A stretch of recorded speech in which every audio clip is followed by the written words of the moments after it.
On his longest flight since 2019, Pope Francis sets the tone for what's been called a pilgrimage of penance.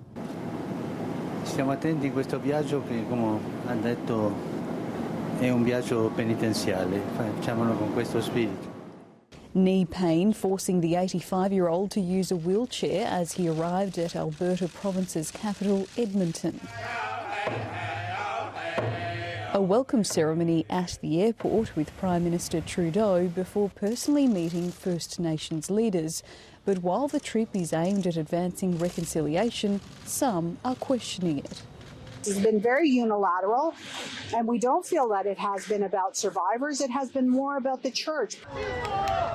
The Pope's arrival marks the start of a week-long visit centred around a personal apology to survivors for the Church's role in a system Canada has called cultural genocide.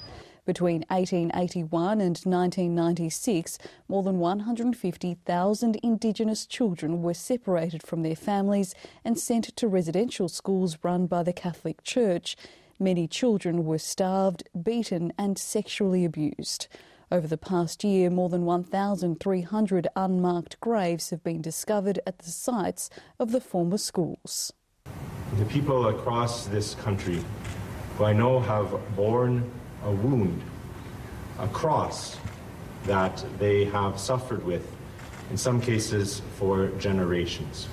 But many in the Indigenous community want more than an apology, calling for financial compensation, the return of Indigenous artefacts and support for extraditing an accused abuser. And an apology for me is never going to be enough, because how do you apologize for genocide if you can't even admit that it had actually occurred? Tomorrow, the Pope will address thousands of former students before travelling to a pilgrimage site and ending his visit at the home of the largest Inuit population in Canada.